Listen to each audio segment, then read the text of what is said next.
Magandang umaga po sa inyong lahat at live mula dito sa Pag-asa Weather Forecasting Center.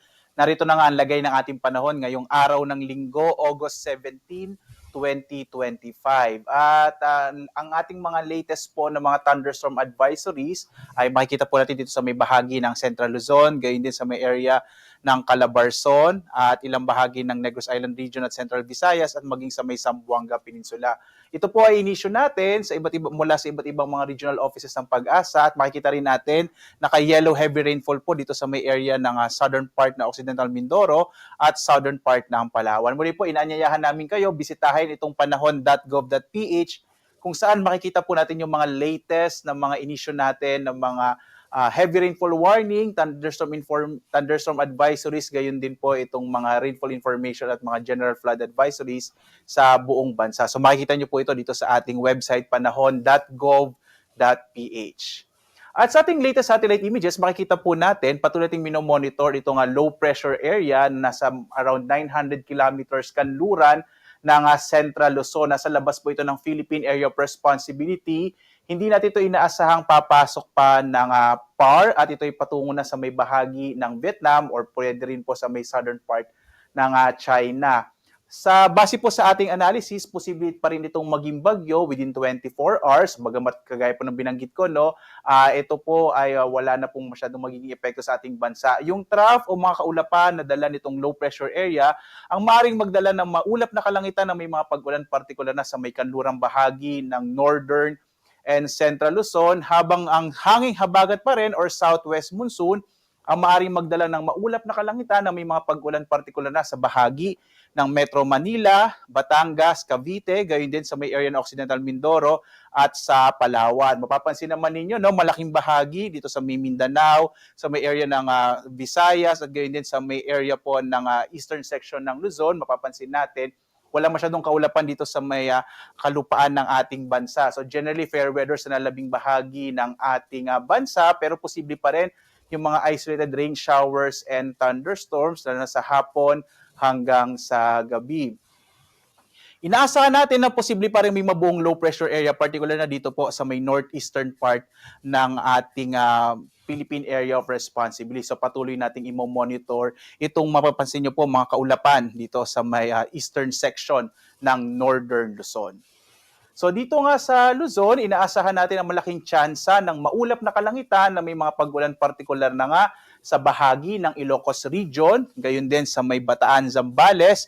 Inaasahan din natin yung malaking tsansa ng mga pag-ulan kasama rin sa Metro Manila, gayon din po sa Bataan, sa Batangas, Cavite, kasama yung Occidental Mindoro. Although in-expect po natin ngayong araw mas mababawasan na yung mga pag-ulan na mararanasan natin dulot ng hanging habagat or southwest monsoon dito sa Metro Manila at sa may southern part ng Luzon, at maging yung trough or extension po ng low pressure area, mababawas na rin yung epekto dahil nga kumikilos yung low pressure area palayo na sa ating bansa. Ang nilalabing bahagi ng Luzon, makararanas naman ng mga isolated o pulo-pulong pag-ulan, pagkilat, pagkulog, lalo na sa bandang hapon hanggang sa gabi. So yung eastern section po ng Luzon, generally fair weather ngayong araw. Agwat ang temperatura sa Lawag, 24 to 31 degrees Celsius. Sa Baguio, 17 to 22 degrees Celsius. Sa Tuguegarao naman, 23 to 32 degrees Celsius. Sa Metro Manila, 24 to 31 degrees Celsius. Habang sa Tagaytay, 22 to 29 degrees Celsius. Sa Legazpi, 25 to 31 degrees Celsius.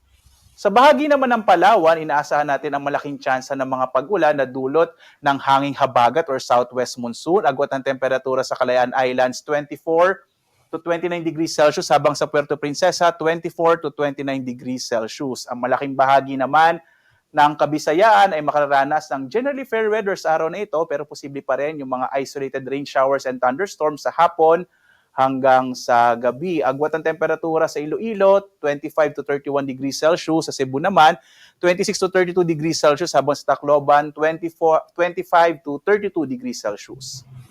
Ang malaking bahagi din po ng Mindanao ay makararanas ng bahagyang maulap hanggang sa maulap na kalangitan na may mga pulupulong pag-ulan, pagkilat, pagkulog sa hapon hanggang sa gabi. Agwat ang temperatura natin sa Zamboanga, 25 to 33 degrees Celsius.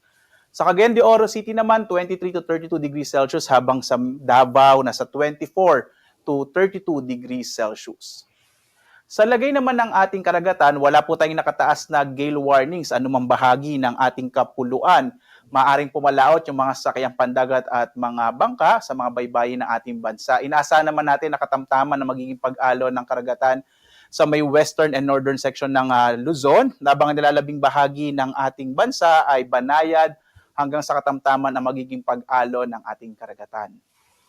Narito naman po yung ating inaasahang magiging lagay ng panahon in the next 4 days. Makikita po natin na bukas, magiging generally fair weather sa malaking bahagi ng ating bansa. Dahil sa paglayo nitong low pressure area patungo sa may area ng Vietnam at posibleng pagbuo ng isang low pressure area naman dito sa may silangang bahagi ng Northern Luzon, posibleng yung mga kaulapan ay magiging concentrated lamang po dito sa may offshore, sa may karagatan. Dahil po doon, mababawasan yung kaulapan dito sa may area sa landmass po or sa kalupaan ng ating bansa. Kaya po bukas, generally fair weather sa malaking bahagi ng Pilipinas. Pero posible pa rin yung mga thunderstorm sa hapon hanggang sa gabi. Pagdating po ng araw ng Martes hanggang Miyerkules, yung intertropical convergence zone ang inaasahan natin na magdadala ng mga pag-ulan, particular na sa may bahagi ng Visayas at Mindanao.